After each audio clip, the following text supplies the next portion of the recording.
नमस्कार दोस्तों, आज बात करने वाले हैं कि रूल 86B की कैलकुलेशन कैसे करेंगे। हाँ जी दोस्तों, जैसा कि आप सभी जानते हैं रूल 86B में 1% अमाउंट आपको कैश लेजर से पे करना होता है, यानी बैंक से पे करना होता है।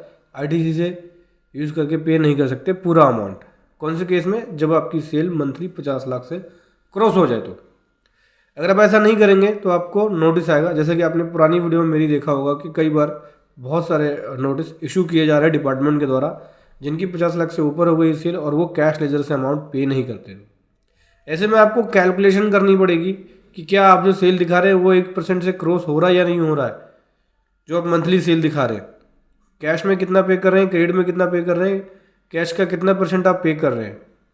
इसके लिए मेरे पास एक प्रॉपर एक शीट मैंने बना के लेके आया हूँ मैं, जिसके थ्रू मैं आपको बताऊंगा कि कैसे आप यहाँ पे 1% वाली कैलकुलेशन कर सकते हैं।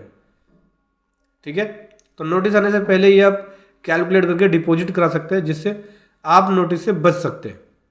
कैसे करना होगा चलिए समझेंगे डिटेल में। उससे पहले बताना चाहूँगा, जो भी भाई बंधु मेरे चैनल पर पहली बार है, इस वीडियो को पहली बार देख रहे हैं, जिन्होंने अभी तक सब्सक्राइब नहीं किया सब्सक्राइब कर लीजिए, साथ ही साथ बेल आइकन पे भी क्लिक कर लीजिए ताकि इस तरह का कंटेंट आपको मिलता रहे। तो दोस्तों देखिए, ये है शीट। इस शीट के जरिए समझेंगे कि कैसे 1% वाली कैलकुलेशन करनी है।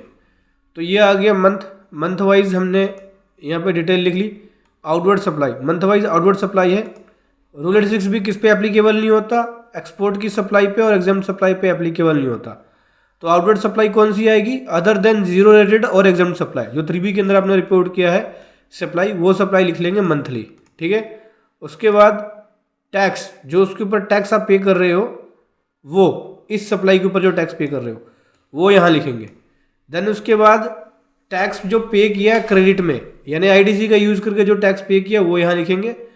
कैश लेजर का यूज़ करके जो पे किया वो यहाँ लिखेंगे। ठीक है, जैसे यहाँ लिखोगे तो देख सकते हो मैंने फॉर्मूला लगा रखा है। ये शीट आपको मिल जाएगी। इस शीट को अगर आप डाउनलोड करना चाहते हैं तो वीडियो के डिस्क्रिप्शन में लिंक मिल जाएगा। तो यहाँ पे देख सकते हैं मैंने फॉर्मूला लगा रखा है। जैसे ही आप यहाँ अमाउंट भरेंगे आपको बता देगा कि कितना % अमाउंट आपने कैश में पे किया है। जैसे कि देख सकते हैं इस वाले महीने के अंदर 0% कैश में पे किया है, यहाँ भी 0%, यहाँ भी 0%, यहाँ पे देख सकते हैं 8% पे किया है, यहाँ 34% और यहाँ 57% पे किया, बाकी हर महीने में 0 पे किया है। तो ये देख लो, किसी महीने में 50 लाख की सेल तो क्रॉस नहीं हुई। तो देख सकते हैं यहाँ हुई है 12,22,000, यहाँ हुई है 10,86,000, यहाँ हुई है 16,86,000, यहाँ 31,15,000, यहाँ 17,56,000 और यहाँ 16 लाख। इस प्रकार से जो टोटल सेल्स है यहाँ पे वो 1,25,35,730 की है और इस पर टैक्स ये बना है। और जिस महीने में 50 लाख की क्रॉस नहीं हुई है उस महीने में रूल 86B अप्लाई नहीं होगा। लेकिन फिर भी किसी महीने में मैंने 1% से ज़्यादा का टैक्स जमा करा रखा है। अब देख सकते हैं अप्लाई जो करेंगे ये rule 86B cumulatively up to the set current financial year. अब क्यूमुलेटिवली यहाँ पे अप्लाई किया हुआ है, देख सकते हैं। क्यूमुलेटिवली का मतलब हो जाता है कि किसी महीने मैंने ज़्यादा तो नहीं पे कर रखा है या किसी महीने एक्सेस तो नहीं पे कर रखा है। क्यूमुलेटिवली में क्या कर रखा है, जो टैक्स बना वो ले लिया और टैक्स जितना कैश में पे किया। अब यहाँ पे क्यूमुलेटिवली कैलकुलेशन है कि इस महीने के अंदर क्यूमुलेटिवली जो मैंने पे किया वो पे किया 3.45%, इस महीने 15%, 32%, 31%, 28, 23, 31, 19। तो क्यूमुलेटिवली अगर देखा जाए तो मैंने ज़्यादा ही पे कर रखा है। लेकिन फिर भी मेरे पे रूल 86B अप्लाई नहीं हो रहा है, क्योंकि मैंने किसी भी महीने में 50 लाख से ज़्यादा की सेल नहीं दिखा रखी है। ठीक है, अगर क्यूमुलेटिवली भी चेक करेंगे तो 50 लाख मंथली सेल के मतलब हो गया कि साल का लगभग 6 करोड़ के आसपास का होगा। 12 पंजे 60, 6 करोड़। तो 6 करोड़ की मेरी सेल ही नहीं है, तो यहाँ पे मेरे पे ये रूल 86B अप्लाई नहीं होगा। लेकिन मैं इसको चेंज करता हूँ और दिखाता हूँ आपको। एग्जाम्पल के लिए मान के चलिए मई के महीने में मेरी सेल 61 लाख थी और जैसे ही मैं 61 लाख लिखूंगा, देखो फॉर्मूला लगा रखा है, इस पर रूल 86B अप्लाई हो गया ऑटोमेटिक ही। और मेरा इस पर टैक्स बना 18% का टैक्स है मेरा इसके ऊपर। एग्जाम्पल के लिए मान के चलिए, तो ये देखिए ये बोलता है कि रूल 86B अप्लाई हो गया आपका इस महीने के अंदर और 1% की लाइबिलिटी आपकी ये बनती है जो आपको जमा कराना चाहिए था। शॉर्ट कैश पेमेंट आपने इतना किया है जो आपको कराना चाहिए था। ये जो पेमेंट किया वो कितना पे किया? क्रेडिट लेजर से पे किया। लेकिन मैं कह रहा हूँ कि मैं पूरा अमाउंट मान लीजिए 1098 का पूरा अमाउंट मैंने क्रेडिट लेजर से पे कर दिया। ठीक है, फिर भी रूल 86 भी यहाँ पे अप्लाई हो गया, क्यों अप्लाई हो गया? इसलिए अप्लाई हो गया क्योंकि मेरी सेल 50 लाख से क्रॉस हो गई और इस पे 1% की लायबिलिटी मेरी ये बनी, शॉर्ट मेरा ये हो गया, इतना मुझे कैश लेजर से पे करना चाहिए था। एक्सेस कैश पेमेंट 0 है, मैंने एक्सेस कैश पेमेंट किया ही नहीं।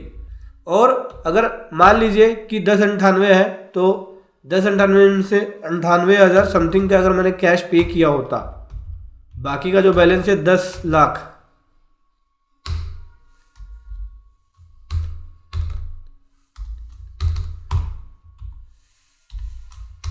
क्रेडिट लेजर से पे किया तो ये पूरा टैक्स पे हो गया। तो मैंने यहाँ पे अमाउंट जो पे कर रखा है वो देखिए, लायबिलिटी बनी 10,980 की, मैंने 98,000 पे कर रखा है, मतलब एक्सेस पेमेंट कर रखा, तो यहाँ पे मेरे पास रूल 86 भी अप्लाई नहीं होगा। अभी यहाँ पे मैं और चेंज करता हूँ, क्योंकि मैं यहाँ पे कैश में पे कर रहा हूँ इस महीने से, देखिए इस महीने से, तो क्यूमुलेटिवली यहाँ अप्लाई हो रहा है।